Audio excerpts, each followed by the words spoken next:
আজ আমি আপনাকে এমন এক গল্প শোনাবো যা আমার নন্দ বাবা আমাকে শুনিয়েছিলেন যখন আমি ছোট ছিলাম। কাহিনী একজন সাধু আর একজন বিছের। একবার এক সাধু নদীর পাড়ে স্নান করছিলেন। উনি দেখলেন যে জলের প্রবাহে একটা বিছে ভেসে যাচ্ছে। তার প্রাণ বাঁচানোর জন্য উনি তাকে তুলে নদীর পাড়ে রাখার চেষ্টা করলেন, কিন্তু যেই সেই বিছেকে উনি হাতে তুললেন, সেই বিছে ওনাকে কামড়ে দিল। সাধু আবার চেষ্টা করলেন, সেই বিছেকে হাতে নেওয়াতে সে আবার তাকে কামড়ে দিল। আরও একবার চেষ্টা করাতে ওনার শিষ্য ওনাকে জিজ্ঞেস করল, এ আপনি কি করছেন গুরুদেব? এসব কি হচ্ছে? আপনি তারই প্রাণ বাঁচানোর চেষ্টা করছেন যে আপনাকে কামড়ে দিচ্ছে। গুরুদেব উত্তর দিলেন যে ও বিছে হয়েই নিজের কর্ম করছে, নিজের প্রবৃত্তি, নিজের ব্যবহার বদলাচ্ছে না। তাহলে আমি সাধু হয়ে তা কেন বদলাবো?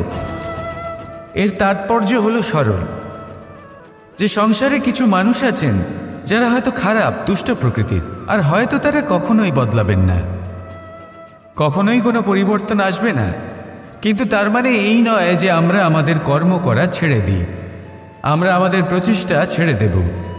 আগে না, আমাদের তো করতেই হবে, কারণ ইতিহাস সাক্ষী আছে যে এই চেষ্টা এই সংসারের ধারাকেও বদলে দিতে পারে। তাহলে আপনিও আসুন আর আমার সাথে ভালোবেসে বলুন, রাধা রাধা। কথায় আছে যে দৃষ্টি অত্যন্ত কঠোর হয়, অত্যন্ত শক্তিশালীও হয়। কথায় আছে যে কারোর ওপর যদি কুদৃষ্টি পড়ে তাহলে তার বিনাশ কেউ আটকাতে পারে না। এই যে কুদৃষ্টি, এর উপাচারও আমাদের কাছে রয়েছে।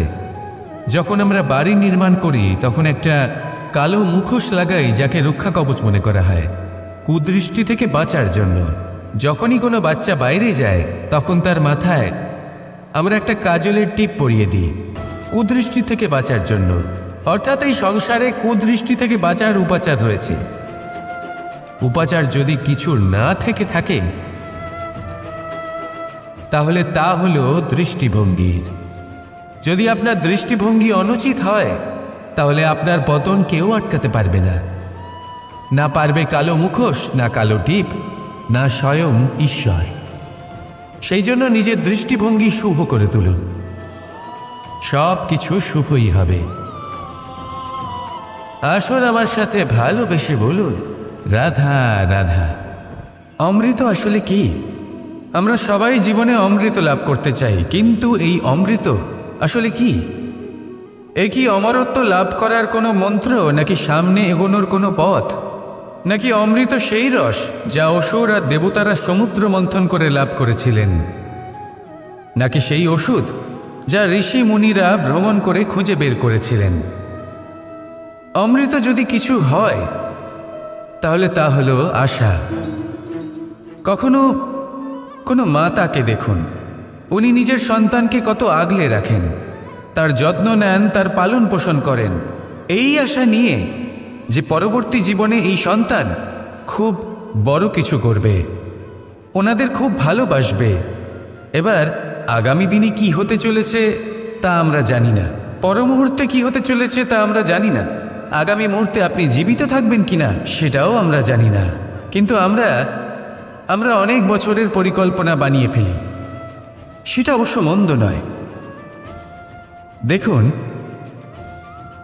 জীবন যাপন করার এই আশা, এটাই ভবিষ্যতের আধার হতে পারে। তাই এই আশা হলো গুরুত্বপূর্ণ, তাই একে নিজের সাথেই রাখুন।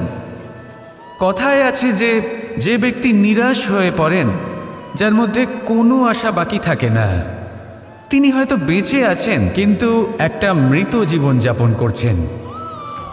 তাই এই আশার সঙ্গ কখনো ত্যাগ করবেন না, একে চিরকাল নিজের সাথেই রাখুন। জীবন আনন্দময় হয়ে উঠবে, আর এই হৃদয় তা ভালোবেসে বলবে, রাধা রাধা। কোনো যোদ্ধা জন্ম থেকে যোদ্ধা হন না, তিনি যোদ্ধা হবেন কিনা চয়ন করেন। তিনি যোদ্ধা হবেন বলে তখনই স্থির করেন যখন তিনি পিছু হটবেন না বলে দৃঢ় প্রতিজ্ঞ হন। যদি ওনার সামনে অশুভ কিছু হয় তার বিরোধিতা করতে দৃঢ় প্রতিজ্ঞ হন, তবেই তিনি যোদ্ধা হতে পারেন। কেউই যোদ্ধা হয়ে এই পৃথিবীতে জন্মগ্রহণ করেন না। আপনি কি হতে চান? সেই দর্শক হতে চান যারা যুদ্ধভূমিতে বসে থেকে অন্য কারোর জয়ে উচ্ছ্বাস প্রকাশ করেন, নাকি সেই যোদ্ধা হতে চান যিনি নিজের শৌর্য দিয়ে, বীরত্ব দিয়ে পরাক্রম প্রদর্শন করেন এবং যার প্রশংসা যুগ যুগ ধরে হয়ে চলে? সিদ্ধান্ত আপনারই। আসুন আর আমার সাথে ভালোবেসে বলুন, রাধা রাধা। মানুষ আর ধন, এই দুইয়ের মধ্যে সম্পর্ক খুব ঘনিষ্ঠ।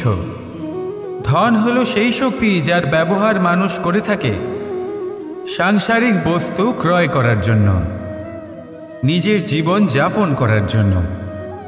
আর মানুষ হলো সেই শক্তি যারা ধনকে গুরুত্বপূর্ণ করে তোলেন।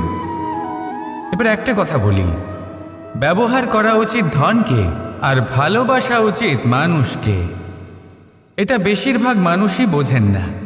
মানুষ এখানেই সব থেকে বড় ভুল করে বসেন। তারা ভালোবাসেন ধনকে আর ব্যবহার করেন মানুষকে।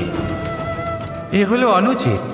দেখুন, আপনি একটা সূচের দ্বারা যুদ্ধ করতে পারবেন না, আর কোনো তলোয়ার দ্বারা বস্ত্র সেলাই করতে পারবেন না, তাই না? কোনটা কিসের জন্য হয় সেটা বোঝা অত্যন্ত জরুরি। আপনিও সঠিক দিকে অগ্রসর হন। মানুষকে ভালোবাসুন আর ধনকে ব্যবহার করুন। যদি আপনি মানুষকে ব্যবহার করেন তাহলে আপনি ভালোবেসে ফেলবেন ধনকে, আর এই ভালোবাসা ধীরে ধীরে পরিণত হবে লোভে, আর ধীরে ধীরে এটা আপনাকে বিনাশ করে দেবে। তাহলে সমস্ত মানুষকে ভালোবাসুন আর এইভাবে ভালোবেসে বলুন, রাধা রাধা। দৃষ্টি আর দৃষ্টিভঙ্গি, এই সমগ্র লীলা হলো এই দুইয়ের। বিচিত্র হতে পারে, কিন্তু এটাই সত্যি। এবার আপনাকে একটা উদাহরণ দিয়ে বোঝাই। অনেক সময় আপনি কোনো ব্যক্তিকে এটা বলতে শুনবেন যে আমি আমার নিজের উপরে গর্ব করি, আমি নিজেকে নিয়ে গর্ব করি, আমি খুব ভালোভাবে আমার মা বাবার সেবা করি, ওনাদের আমি সবসময় সুখী রাখি, ওনাদের আমি একটা বাড়ি দিয়েছি, সকল সুখ সুবিধা দিয়েছি, ওনাদের জীবনে প্রত্যেক জিনিস দিয়েছি আর দেব যা তাদের প্রয়োজন। এবার আমাকে বলুন যে আপনি কে হন? আপনি হলেন সেই বীজ যা আপনার মাতা পিতা রোপণ করেছেন। আপনার মা বাবাই আপনাকে এই সংসারে জন্ম দিয়েছেন। এবার এইসব কথার কি তাৎপর্য? এই হলো সেই ব্যক্তির দৃষ্টিভঙ্গি। এবার দেখা যাক এই প্রকৃতি আমাদের কি শেখায়। কখনো কোনো গাছকে দেখবেন, যখন সেই গাছে ফল আসে সে মালিকে এটা বলে না যে দেখো আমি তোমাকে ফল খেতে দিচ্ছি। সেই বৃক্ষ এটা বলে না যে দেখো আমি তোমায় আহার করতে দিচ্ছি, কারণ ও জানে যে এটা হলো সেই মালির পরিশ্রম, এটা হলো তারই কর্মের ফল আর এটা তারই পাওয়া উচিত। সে বলে যে তোমার জিনিস তোমাকেই অর্পণ করলাম, এ আমার জিনিস নয়। ও জানে সেই মালির গুরুত্ব আসলে কি। এটা হলো তার দৃষ্টিভঙ্গি। সেই জন্য আপনি জীবনে কোন ব্যক্তির মধ্যে, কোন পশু পাখির মধ্যে, কোন প্রাণীর মধ্যে, কোন পরিস্থিতিতে, কোন আবেগের মুহূর্তে কি দেখতে পাচ্ছেন, সেটা আপনার দৃষ্টিভঙ্গির উপরে নির্ভর করছে। তাই নিজের মনে ধন্যাত্মক ভাব জাগ্রত করুন, শুভ চিন্তা নিয়ে আসুন। এই ভাবনাই সত্য হয়ে সামনে আসবে। এই দৃষ্টিভঙ্গি এমন হয়ে যাবে যে আপনার জীবনে সবকিছুই শুভ হবে।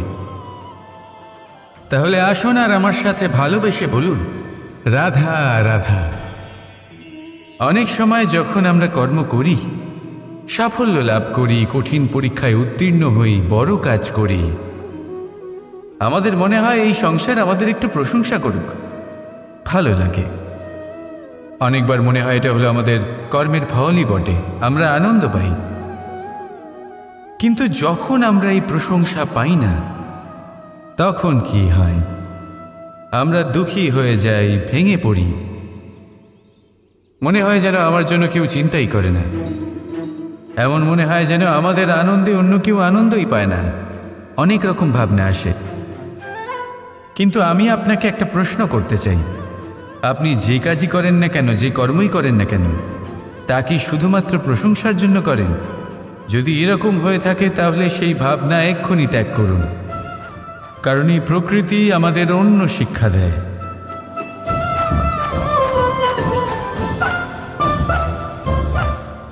এই ফুলকে দেখুন, এই যে ফুলের সুবাস, যা আমার মনকে উচ্ছ্বসিত করে তোলে, মনে শক্তির সঞ্চার করে, এই সুগন্ধ। কিন্তু ভেবে দেখুন, ফুলের কিন্তু এই কাজ করার জন্য কোনো প্রশংসারই প্রয়োজন হয় না। এইটাই হলো প্রকৃতির শিক্ষা। যিনি সৎ হন, সৎকর্ম করেন, তার কোনো প্রশংসার প্রয়োজন হয় না, কারণ ওনার কর্মই হলো ওনার সুবাস। মনে রাখবেন, আতর নকল ফুলে দেওয়া হয়, প্রকৃত ফুলের তার কোনো প্রয়োজন হয় না। সেইভাবেই আপনিও কর্ম করতে থাকুন শুভ চিন্তা নিয়ে। এই মনকে সবসময় শান্ত রাখুন, স্বচ্ছ রাখুন। যদি এরকম করেন তাহলে আপনার কর্ম এমন সুবাস ছড়াবে যে আপনার জীবনে শুধু এবং শুধুমাত্র আনন্দই থাকবে। তাহলে এই আনন্দ সহকারে বলুন, রাধা রাধা। ক্ষমা, 2 অক্ষরের এই শব্দ বলতে, শুনতে, লিখতে গেলে কত সোজা মনে হয়, কিন্তু একে কার্যকরী করা ততটাই কঠিন। সত্যি কথা বলতে কি, এটা শক্তিশালীদের কাজ, দুর্বলের নয়। ক্ষমা চাইবার জন্য আপনাকে আপনার দম্ভ ত্যাগ করে বিনম্রতার ধরাতলে আসতেই হবে।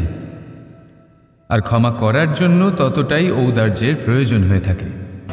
এবার ভাবুন, সিংহ, যাকে জঙ্গলের রাজা মানা হয়, সে ওই হরিণকে ক্ষমা করতে পারে যে তার ঘুম ভাঙিয়েছে। আপনি কেন করতে পারবেন না? যেখানে সিংহ যদি চায় তাহলে এক প্রহারেই সেই হরিণকে শেষ করতে পারে।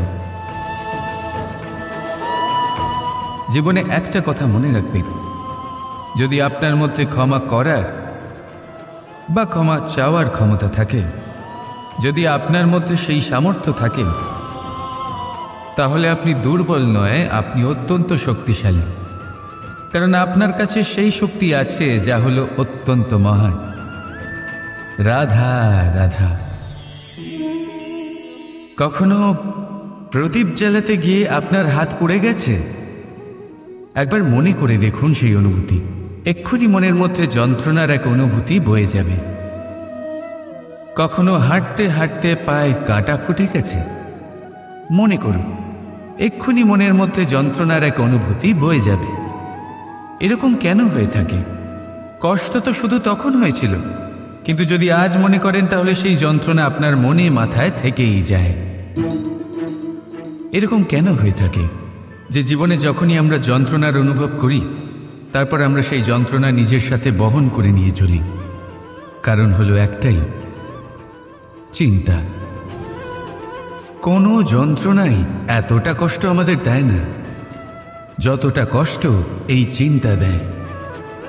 তাহলে এই চিন্তা ত্যাগ করুন আর ভাবুন যে কিভাবে নিজেকে সবসময় আনন্দে রাখা যায়। আর অতীতকাল এবং ভবিষ্যতের চিন্তা ছেড়ে দিন, এই বিষয়ে ভাবাই ছেড়ে দিন। শুধুমাত্র এটা ভেবে নিন যে আজ আমায় নিজেকে আনন্দে রাখতে হবে, যে করেই হোক। এটা করা শুরু করে দিন।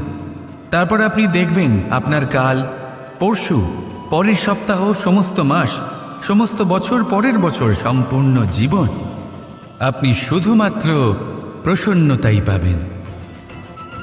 এবার আসুন এই প্রসন্নতার সাথেই বলুন, রাধা রাধা। আপনি কখনো কোনো ইঁদুর দেখেছেন? তার সবসময় কিছু না কিছু চাই, ঠোকরাতে থাকে সারা দিন সারা রাত। কখনো আপনার রান্নাঘর থেকে কিছু নেবে, তো কখনো ভাড়ার ঘর থেকে কিছু নেবে। কখনো আপনার জামা ছিঁড়বে, কিছু তুলে নিজের গর্তে নিয়ে চলে যাবে। কিন্তু আপনি দেখুন, সে কখনোই সন্তুষ্ট হয় না, ওর পেট কখনোই ভরে না। ঠিক তারই বিপরীত হল নদী। কারোর থেকে কিছুই নেয় না, শুধুই দান করে। নিজের জল এই প্রকৃতিকে বিলিয়ে দেয়, এই ধরাকে ভিজিয়ে বয়ে চলে। এই প্রকৃতিকে একটা নতুন জন্ম দেয়। আর এই নদী যে সবসময় শুধুমাত্র দান করে, আপনি দেখবেন এই নদী কখনোই খালি হয়ে যায় না। এটা থেকে আপনি কি শিখলেন? যে সবসময় ছিনিয়ে খায় সে সবসময় অভুক্তই থাকে। যে ব্যক্তি সবসময় সবাইকে দান করে তাকে এই ক্ষুধা কখনোই জ্বালায় না। যে ইঁদুর যে সবসময় ছিনিয়ে খায় একলা হয়ে যায়, তার শত্রু তৈরি হয়। সেখানেই নদী যে সবসময় সবাইকে দান করে তাকে মানুষ মা ভেবে তার পুজো করে। তাই ছিনিয়ে নয়, দান করাতে বিশ্বাস রাখ। আর আসুন আমার সাথে ভালোবেসে বলুন, রাধা রাধা। মানুষ বড়ই বিচিত্র প্রাণী, সব সময় লড়াই করতে থাকে, সব সময় চেষ্টা করে যাতে সেই শ্রেষ্ঠ হয়, চেষ্টা করে যাতে তার সামনে সবার মাথা নত হয়। তাই সবার আগে শক্তি অর্জন করার চেষ্টা করে। সে শক্তি অর্জন করেও নেয় আর তারপর ভয় দেখিয়ে সবাইকে নিজের সামনে নত করে। কিন্তু একটা গুরুত্বপূর্ণ কথা ভুলে যায়, বুঝতেই পারে না। দেখুন, আমি আপনাকে একটা উদাহরণ দিই। আপনি নিশ্চয়ই বৃক্ষ এবং তার ডালপালা দেখেছেন, যা ফলের ভারে নিচু হয়ে যায়। ফল পড়ে গেলে আবার সে উঠে যায়, তারপর আরও একটা ফল হয়, সেটাও পড়ে গেলে আবার উঠে যায়। সর্বদা নত থাকে না। কখনো হাঁটতে গিয়ে আপনি নিশ্চয়ই দেখে থাকবেন যে আপনার পা কোনো ফুলের ওপরে পড়লে তা নত হয়ে যায়, কিন্তু যেই আপনি পা সরাবেন সেই ফুল আবার উঠে দাঁড়ায়। একটা অত্যন্ত গুরুত্বপূর্ণ কথা মনে রাখবেন, যে শির ভয়ভীত হয়ে আপনার সামনে নত হয় সেই শিরই বিরোধিতা করতে সবার আগে দাঁড়াবে। আপনি জিতে নিন, সবাইকে জিতে নিন, কিন্তু ক্ষমতার দ্বারা নয়। তাদের জিতুন প্রেমের সাহায্যে। রাধা রাধা। আগুন কি করে? জ্বালায়। সেটা কাঠই হোক, কয়লা হোক, বস্ত্র হোক, যাই আপনি আগুনে দেবেন তা ভস্ম হয়ে যাবে। কিন্তু সোনা, যদি আপনি সোনা আগুনে ফেলেন তাহলে তা কুন্দন হয়ে নিজের অস্তিত্ব তৈরি করে। যদি আপনি লোহা গরম করেন তাহলে তা ইস্পাত হয়ে যায়। কেন কেন হয় এরকম? কারণ তাদের অন্তরের আগুন জ্বালানোর আগুনের থেকে অনেক বেশি তীব্র হয়। এই আগুন হলো পবিত্রতার, এই আগুন হলো নিশ্চয়তার। যদি আপনার লক্ষ্য স্থির থাকে, আপনার ইচ্ছে দৃঢ় হয়, তাহলে কুন্দন হয়ে বেরোবে, ইস্পাত হয়ে বাঁচবে, অন্তর থেকে শক্তি পাবেন, আর কেউ আপনার সাথে কোনো অনিষ্ট করতে পারবে না। রাধা রাধা। মানুষের জীবন কি? আপনি বলতে পারেন জন্ম আর মৃত্যুর মধ্যেকার সময়। আর মৃত্যু কখন হয়? যখন মানুষ শ্বাস নেওয়া বন্ধ করে দেয়, হাত পা নাড়ানো বন্ধ করে দেয়, ভাবা ছেড়ে দেয়। এমনটা নয়, মানুষের অন্তর। তার মৃত্যু তখনই হয় যখন তার অন্তরের করুণা শেষ হয়ে যায়। করুণা সেই ভাব যা মানুষকে মানুষ করে তোলে, যা এক মানুষকে আরেক মানুষের কষ্টে তার প্রয়োজনীয়তা অনুভব করে, আর সেটাই তাকে শক্তি দেয় অন্য কাউকে সহায়তা করার জন্য, তাকে পাত্র করে এই সৃষ্টির নিয়ন্তা হবার জন্য। দেখুন, এই সংসারে মৃত্যু কেবলমাত্র একবারই হয়, তাই তার আগে কেন মরব? এই করুণাকে কেন মারব? নিজের মনুষ্যত্ব বজায় রাখুন, মৃত্যুর পরেও আপনি জীবিত থাকবেন। রাধা রাধা। নদীর জল মিষ্টি হয় আর সাগরের জল হয় নোনতা, আর কোনো নালার জল দুর্গন্ধে ভরা হয়। কেন? নদীর জল মিষ্টি হয় কারণ সে সকলকে জল দেয়, সাগর জল নেয় আর তাই জন্য নোনতা হয়। আর নালা সে বওয়া বন্ধ করে দেয় আর সেই কারণেই তা দুর্গন্ধময় হয়ে ওঠে, সে কাজের অযোগ্য হয়ে ওঠে। আমাদের জীবনেও অনেকটা এমনটাই হয়ে থাকে। যদি নদীর মতন জীবনে কিছু দিতে শেখেন তাহলে জীবনে মিষ্টত্ব বজায় থাকবে। যদি সাগরের মতন ভাগ দেওয়ার বদলে শুধু সঞ্চয় করতে থাকেন তাহলে মনে তিক্ততা ভরে থাকবে। আর যদি নালার মতন বওয়া বন্ধ করে দেন, কর্ম করা ছেড়ে দেন, তাহলে কাজের অযোগ্য হয়ে যাবেন। আর সেই জন্য কোনো বিশ্রাম ছাড়াই কর্ম করতে থাকুন। আর যা কিছু আপনার কাছে আছে তাকে ভাগ করতে শিখুন। মন প্রসন্ন হয়ে বলবে, রাধা রাধা। মানুষের মধ্যে এক বিশেষ গুণ পাওয়া যায় মূল্যায়ন করার। কোনটা দামি, কোনটা সস্তা, যেটা কিনতে গেলে অনেক মুদ্রা লাগে, অনেক পরিশ্রম লাগে, সেটা দাম। যেটা কিনতে গেলে কম মুদ্রা, কম পরিশ্রম লাগে, সেটা সস্তা। কিন্তু এটাই কি সম্পূর্ণ সত্য?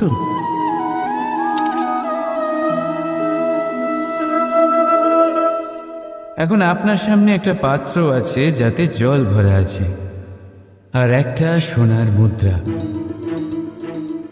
বলুন, এই দুই বস্তুর মধ্যে বেশি দামি কোনটা? আপনি বলবেন সোজা ব্যাপার, সোনার মুদ্রাই বেশি দামি হবে। এই সোনার মুদ্রা দিয়ে আপনি এরম অনেক জলের পাত্র কিনতে পারবেন।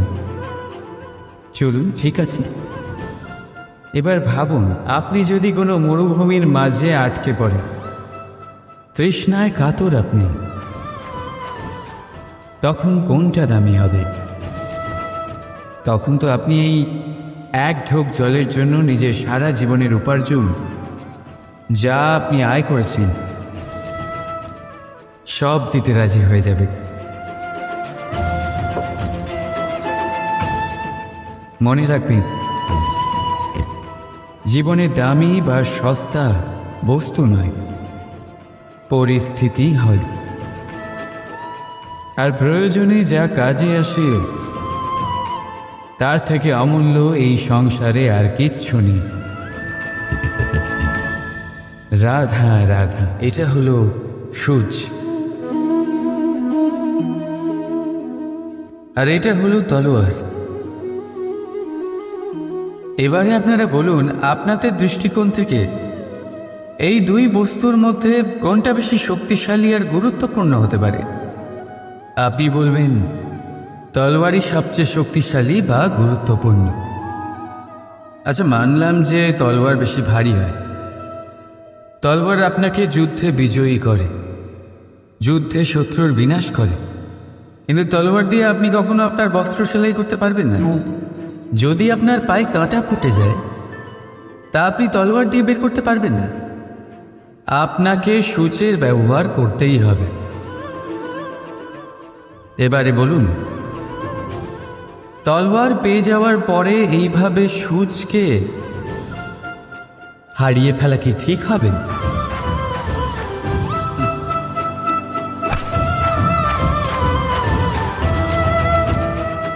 ঠিক সেইভাবেই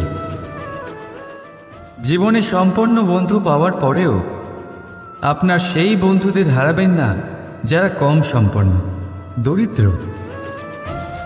কারণ তারা আপনার সাথে তখন ছিলেন যখন আপনি কিছুই ছিলেন না, আর জীবনে দরকার পড়লে তারাই আপনার কাজে আসবে, সম্পন্ন বন্ধু নয়। তাই যাকে ভালোবেসেছেন তার সাথে বন্ধুত্ব পালন করুন। চিত্ত আনন্দে জেগে উঠবে। রাধা রাধা। এই পদ্মফুল দেখতে পাচ্ছেন আপনি? এটার একটা বিশেষত্ব আছে। জলের স্তর যতই বেড়ে যাক, এই ফুল সব সময় জলের ওপরেই ভাসে। আর এর কারণ হচ্ছে এর এই মৃণাল। যখনই জলের স্তর বাড়ে ঠিক তখনই এই মৃণালও বাড়ে, আর এই ফুলকে জলের ওপরে ভাসিয়ে রাখে। কিন্তু যখন জল কমে যায়, এই মৃণাল কমতে পারে না, আর তখনই নিজের সাথে এই ফুলকেও নষ্ট করে দেয় সে। মানুষের সাথেও এরকমই হয়। দেখুন, মানুষ যত সমৃদ্ধ হতে থাকে ততই তার জীবনের স্তর বাড়তে থাকে, তার ইচ্ছেগুলো, তার প্রয়োজন বাড়তে থাকে। কিন্তু জীবনে কৃতিত্ব কমতে থাকলেও তার প্রয়োজনগুলো কমে না।